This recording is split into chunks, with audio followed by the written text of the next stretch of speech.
two very important speakers here. And thank you, Kelly, for your kind introduction. And we also do want to let you to introduce yourself a little bit, talk about more like about your interests, why you engaged in political arenas, and also your life experience in this area. Well, I'm not a good speaker either. That's why I'm sitting here. Basically, Michael here, he's going to use my as an example later this afternoon, and hopefully he can improve my speaking skills a lot more. But anyway, come back to myself. Well, I spent 20 years in China exactly. And in those 20 years, the second half of that, I spent quite some time and effort try to help China to change itself, but I failed quite a lot. and then I came here, and well, 30 years ago, I spent a lot of time in San Francisco. I work in the Citicorp Center, cross street of Samsung and Market Street. My office was on the 20th floor, but I spent a lot of time to promote U.S.-China exchange. I sponsored the first premier tour for Cui Jian. I'm not sure how many of you have heard about Cui Jian. Yeah, oh, good. Seems like you are all mature people, okay? The young guys never heard about. They only heard about Blackpink or BTS. But anyway, Cui Jian was our icon of our generation. He was also quite a big supporter to students back in 90s, about 1980s, I would say.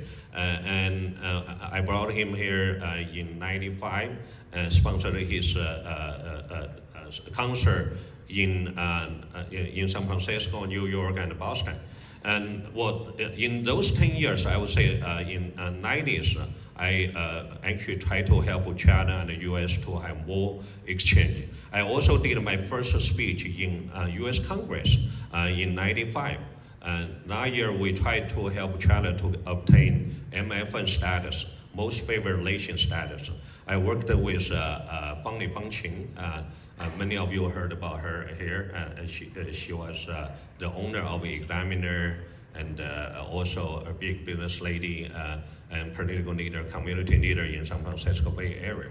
And we also worked together with many other major corporations like Microsoft, Boeing, and L'Oreal. L'Oreal is no longer a big company.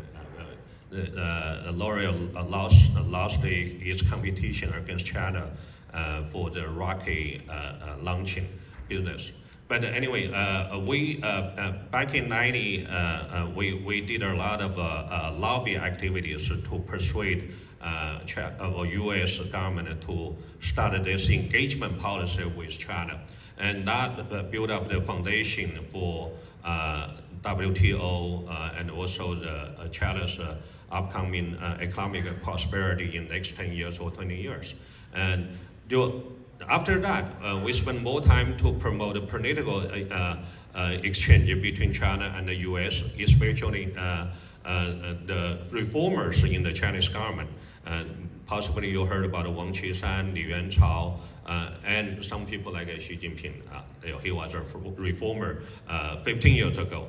But well, I don't know what his political status now. But at that time, he paid a lot of attention to U.S.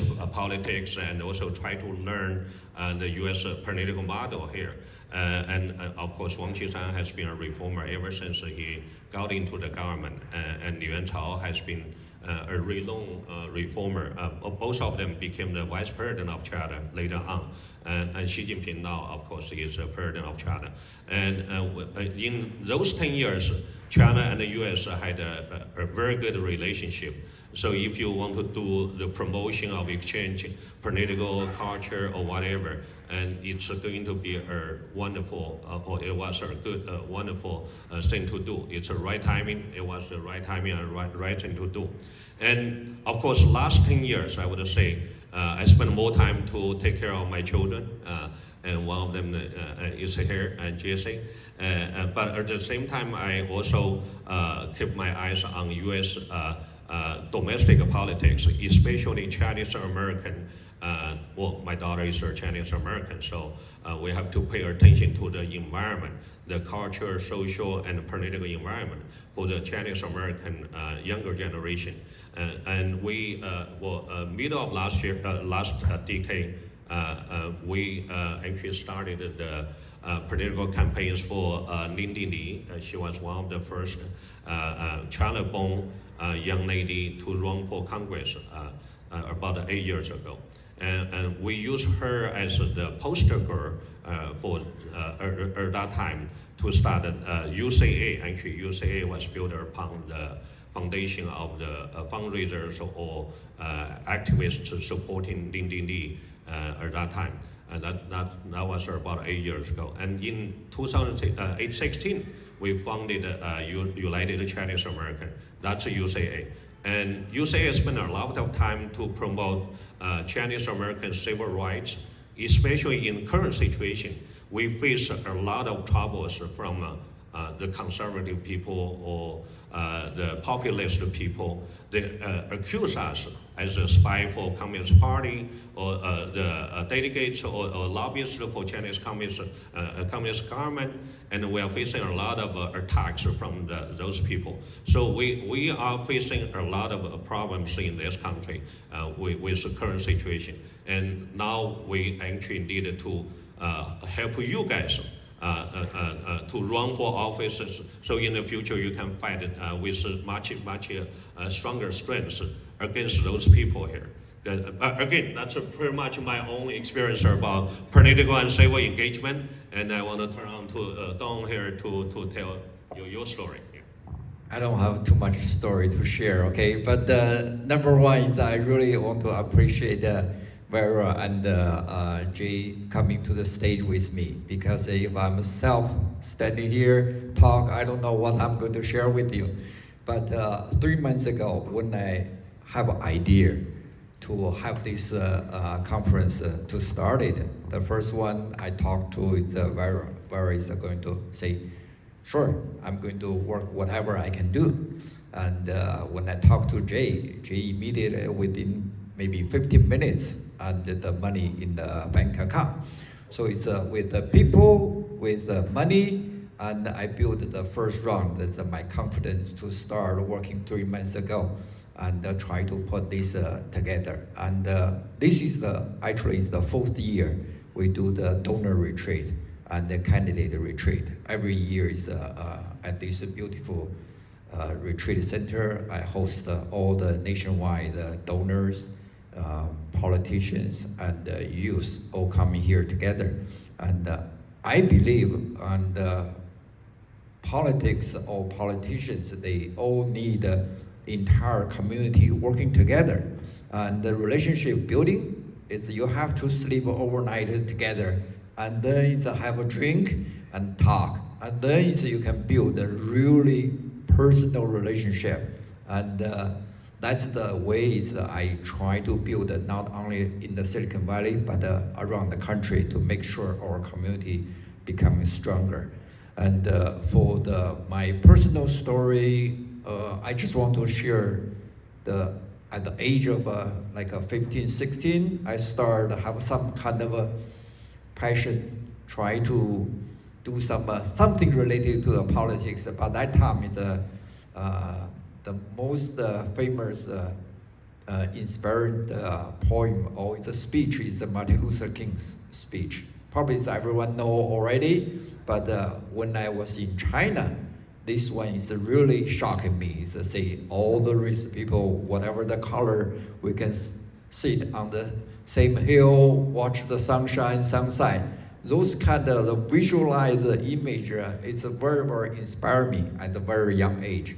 So that's why I put a lot of hope on the youth to make sure you can find a more spiritual and value and the life meaning to do something in your entire life. So I'm 50 years over, and I'm still have a same passion and try to do something for the society, go beyond yourself. That's the passion drive me, but it's a little bit different. When I moved to the United States, I studied economics, I studied law, and study law is simply because I love Constitution. Now I want to become a lawyer. I'm not qualified to be the lawyer. But overall, I think it's American politics is very local. So I started involved in the Cupertino Planning Commission, run the city council, school board. Those kind of local experience build your trust with your neighbors, with each individual, and you can have very solid foundation to go to the county level, state level, federal level, step by step. And also, I do a lot of voter registration. I go to all the farmers market to sign the flyer, go to all the Silicon Valley's headquarters building to have a booth there, ask all Asian or Chinese to do the voter registration, become registered voters. But later I found that in the political arena, or Asian or Chinese is very hesitant to open their wallet.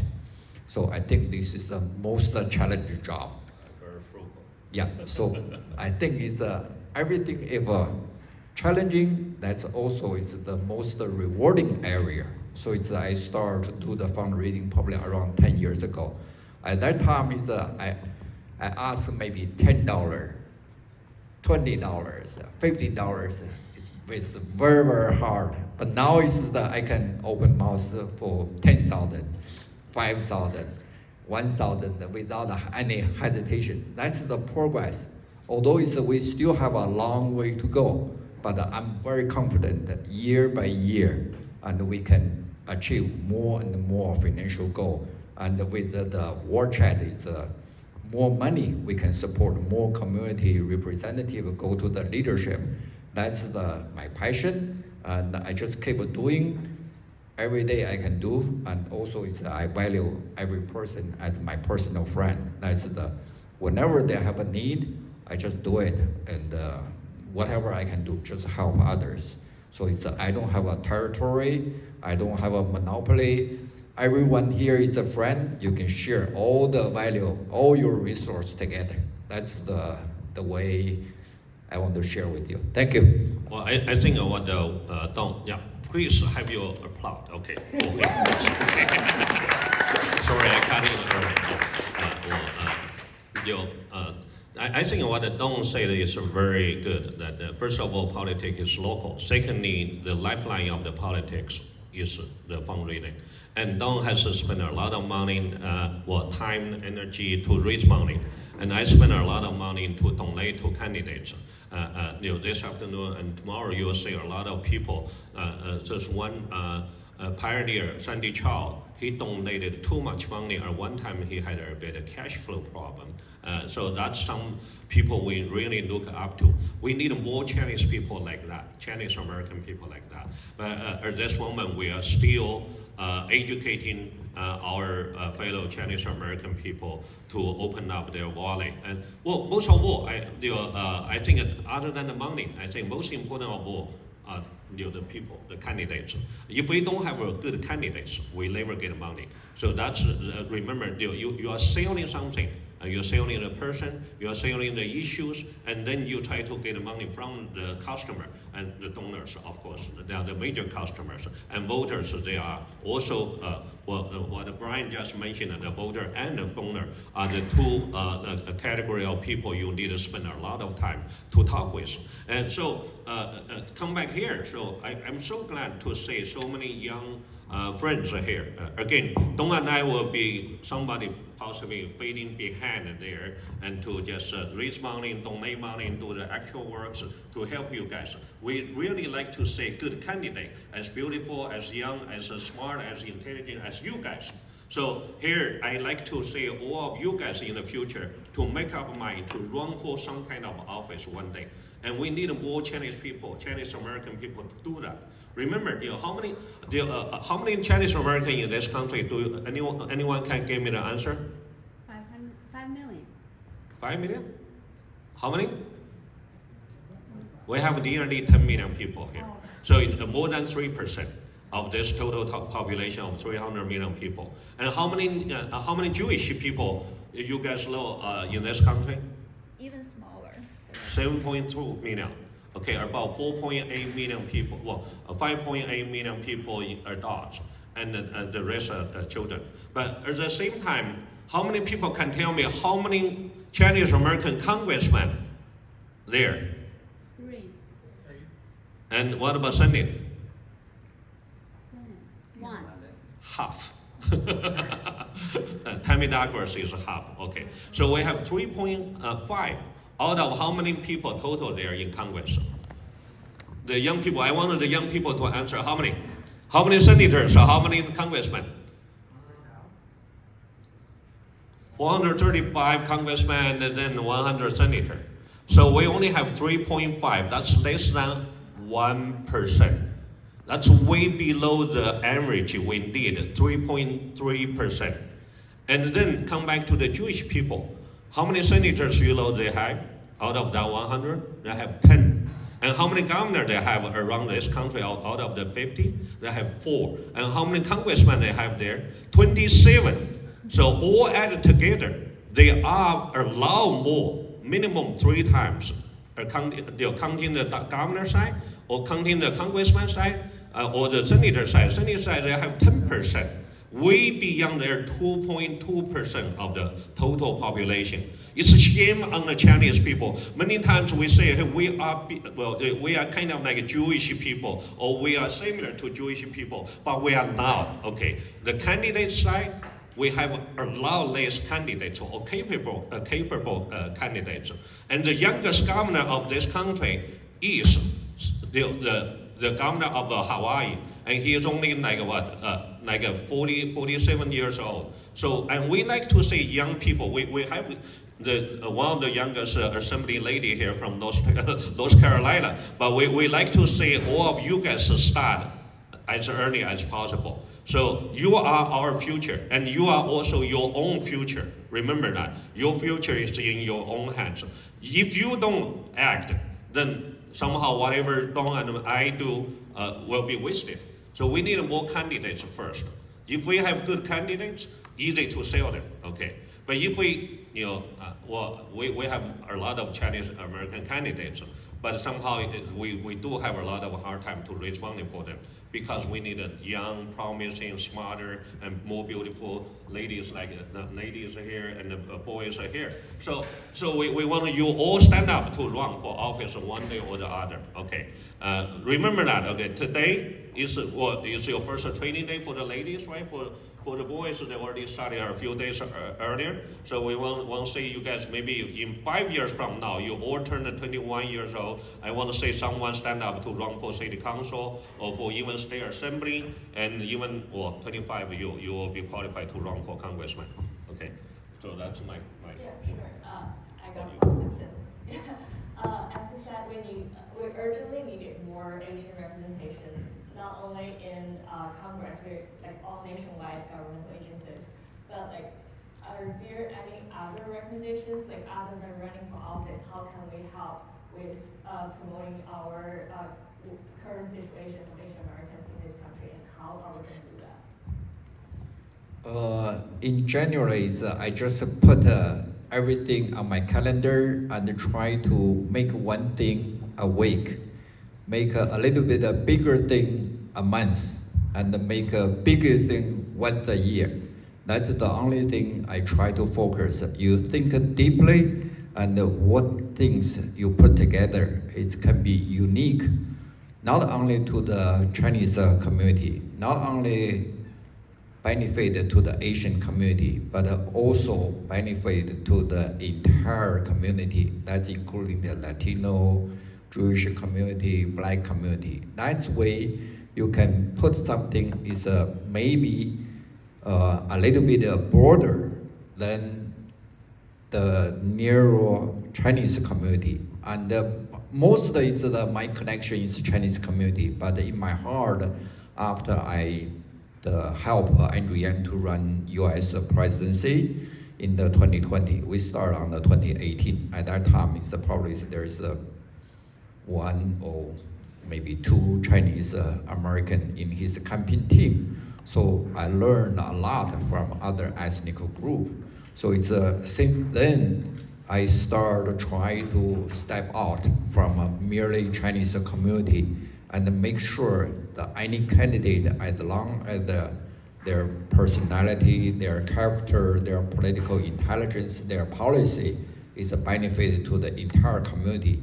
This kind of a candidate can get a much more supporter than Chinese community. Or Chinese community, our job, at least from my side, is just try to raise as much money as possible to support candidate. But overall, in your mind, in my mind, I just try to go beyond merely Chinese community. Even all my friends, most of my friends is the Chinese market. But overall, I really want to everyone. When you talk to your friend, talk to your peer, and try to understand other ethnic community, what their need, what their culture, what's their benefit, what they're struggling with. In that way, and we can have a much broader view and also success, get them more support. That's one example is how we can working with the Jewish community. I've been working with the Jewish community APAC for over 10 years. So every year I attend their APAC conference in Washington, DC, and attend all different panels and went to Israel and understand their culture and their political system, their military system. And then when you're coming back, you learn how they structure nationwide and the generationalized. They start from youth and young professional, and also to the senior level. Every layer, they have a very structured organization. And you don't know who their leader is, but you know there's an entire community is a very, very powerful, strong.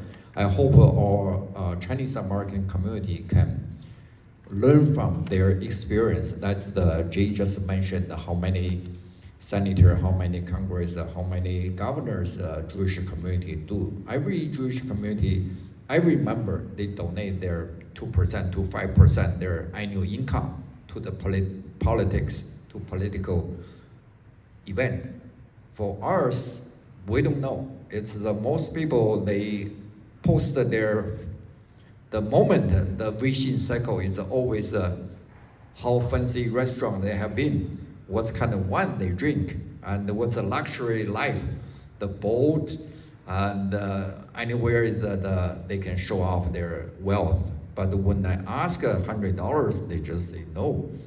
But this is the situation need to change. But this change is need our young generation to get involved, talk to your parent, and talk to the politician, talk to the candidate. That's why it's every 2 years, especially the election cycle, that's the best way we get involved, working with the candidate and learn them and talk to them, understand their policy, and also so we can give them some not advice, but some opinion about our community, what we need, what we looking for their change. That's why I want to everyone get a start involved much earlier than 2024. Now it's only July 2023, right? 2023, but it's time we start to gear up to make sure it's every month, every day we spend on the election is worthwhile so we can get the voters, get the people engaged. Well, I love Dong. He's a great leader here for sure. He's not only training you guys for the future, but he's also talking step by step for just next year's election. That's very pragmatic, okay? So you guys here, not only going to be the politician in the future, but you have to persuade your dad and mom to donate money today, okay, right? That's the deal. So, but anyway, again, I think answering to various questions, I think what I like to say the younger generation people here, especially this table and that table there, I like to say you guys to, first of all, use whatever you learn from this training camp and try to understand all those concepts and try to remember those knowledge, and also, again, to use it. You try to get an internship or volunteer job with the city councilor or state assembly lady and congressman later today or tomorrow. They will all come in. And so I want you to use your knowledge there to be volunteer. And that's good for you. We have two of your previous classmates, Peter and Adam, John, and the two younger brothers. One went to Harvard, one went to Stanford, and many of you possibly have made it with him. And those two guys spend a lot of time on community service and also on volunteering job to put this yard sign, to put the banners in city of Palo Alto or some other place. And they also spend time to design software, design some kind of program to support the political candidates. So use your knowledge. And as a high school students, you were high school students 1 year ago and 2 years ago. So because of their outstanding volunteering job and also internship, they made it, they showed they are qualified to be the Ivy League people. And one category of Asian American students or ability is very low amongst other in recruitment of those Ivy League school. Which category is that? Social leadership or community leadership. And we are always the lowest rated category of people. And that's shame on us. And shame on you guys, okay? So if next year or the year after or the year after, 2 more years after, and you are going to apply for college, and we still the lowest rated community leadership or service category, we are still in that category. Then that's your problem, okay? Not our problem. We are long gone over that time. So here, okay, if you want to improve that, you want to be one outstanding student there, not only doing very well on your extracurriculum, the piano or whatever, fencing or sports, but also, of course, academic achievement, math or whatever, we are good at that, right? Andrew will come in later tonight. And then his slogan for presidential campaign is math. Okay, anybody know what a math means? Make American truly happy, okay. Making you truly happy too. Math will make you happy. That's very simple. 1 + 1 = 2. So it's not really complicated, okay. So that's why math will make American people happy. But again, to come back to our goal and our mission here for you guys. I think that I like to say you really use your training knowledge, what you learn from this training camp, in your internship or in your volunteer job for the city councilor or for the state assembly people or for the congressman or the senator. And like to say you take the action right away. Show your community service attitude and show your leadership there, and make sure when you apply to college and you say, hey, I did this much volunteer job. And how many hours and what specific detailed job I did for the city councilor. That's what I think Alan did, right? He was working for the Palo Alto mayor, Mayoral. I think he failed. Did he fail? Anyway, but he helped the Japanese American candidate to do all the yard sign, and he put that in his application. And that's good for him, not only for the college application, but also for his lifetime experience. I like to say you use those knowledge and use your passion, use your extra time and spare time. Try to get away from your tiger mom. Don't do the real math work, do the life math work, okay? So that's sorry, my wife is here, so she's going to be mad at me. But again, I think that would improve our future. Just answer to your question, and that would get us a lot more qualified candidates and get a much better political future for our people. Of course, you have to keep up a big heart. Like Don said, it's not only our own ethnic group, but also the whole country for democracy, for free market economy, for the greatness of the United States. And that's what we have to do all together.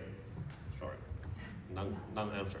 Thank you for that answer. I think what Jimmy is like, it's not academics not important, but social impact and social leadership is also a very crucial part into your college applications, also in your future career path, then that's some area that we should all thinking about when we're making decisions. And since we're talking about politics, like, can we make some, like, what about next year's election? Do you have any insights about it? Do you think there will be more Asian American representations coming up? Well, frankly speaking, I focus a bit more on a few swing districts.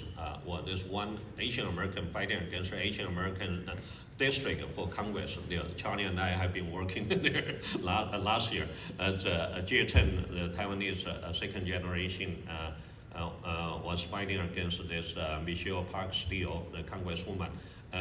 One thing we don't like her, I like all the Korean people. I used to have more than 40 Korean colleagues in my office in Pasadena, but somehow I don't like this congresswoman simply because she used a lot of slogans from Donald Trump to accuse all the Chinese American as a spy for Communist Party in Beijing. That's not right. We are not. We are not the Communist Party's spy. We are Chinese American here. We are the American citizen. So that's why we fought very hard against Michelle Park Steele. And this year, I already marked out for Miss Wen from Garden Grove City Councilor, and she is going to be the all-right. Hopefully, she is currently the all-right primary leader for CA 45 congressional election, and hopefully she would win the primary amongst the Democratic Party candidates, and then go on to fight Michelle Park Steele. Miss Wen is a mixed blood of Mexican and Vietnamese Chinese American here, and she is very smart, only 31 years old, very young and bright, already 2 terms in Garden Grove. So I put quite some attention there. And there's another, I think, Colorado CO line. That's a congressional district where hopefully we can flip there against another populist congresswoman. But anyway, I do. Whenever Don come to me, you donate. Okay, I donate. So I follow his suggestion for next year. Yeah. Looks like I always begging you for the money, huh? It's okay, and I think it's Jay and I. We have been doing the political fundraising for many years. Last election cycle, 2022, I think we have a support over 30 candidates, but most of them failed. I don't measure the election by either they win or lose, but I measure whether we choose the right candidate. They probably lose once, they probably lose twice, but as long as the personal character is there, and they can build a movement, they can help a community. So it's I never say if anyone lose the position, didn't get it, it's a failure, and it's a continuous struggling. But this year I try to change a little bit the perspective to the 2024 election, simply because I myself has been in the Silicon Valley for 30 years, and in the political campaign cycle, at least 10 election cycle already, and I have been doing the fundraising over 10 years. My experience told me it's time for the people start using big data, start using AI to help our community, help our candidate to run campaign much smarter and more technical AI-oriented way. So 2024 is we try to use the big data and use the AI model and try to help every candidate that we can help, not only driven by the election, the win or lose, but based on the data. Each precinct, each the Congress district, we try to support a candidate that we really can master their campaign, because most campaign in the past we didn't use too accurate data, just like the the brand just told us, share with us, entire the campaign is based on the campaign manager's instinct. But this time should be changed in the 2024. I think it's everyone now use ChatGPT. But beyond the ChatGPT, there are more sophisticated model is ready to use in the AI world. Is the automation, the electric car, auto car, and everything. There is like a Uber, Google. They have a lot of model. It's ready for the political campaign. We can use it. So I personally don't have too much personal preference on either on the policy side or on the person side. But I think it's overall we should focus on how technology can change politics. So this is the years that we try to do some experimental the campaign strategy, how we can help a candidate. That's I think it's Vera here. She has been studying computer science, and after she graduated, she changed her major to the politics. That's the trend for the future. If you have a domain knowledge on the data, computer science, and get into the political arena, this is the combination is very unique. And for the Silicon Valley, we have so many talented Chinese engineers. They master the database, they master the AI, and we can use this unique technique to help a candidate. For the particular candidate, anyone coming to this conference is our friend, and we try to support you as much as we can. But also we do the video recording today, and we try to help as many candidates as possible around the country. That's the future. Whether it's who is going to be the president, and I don't have a crystal ball, and every election there's so many surprises. Every day, everything can be happen. Someone maybe die, someone may be in jail, but everything possible. And every factor coming out from now to the November 2024 can change the election path, can change the result. So it's for me, I just do whatever I feel I'm comfortable, I like, I enjoy, and also can help others. That's my prediction. Thank you, Doug. We have talked about a lot of stuff, the youth, the fundraising, the politics, and also the elections. So I think it's time we turn to the audience to see if they have more questions to ask for Doug and Jane.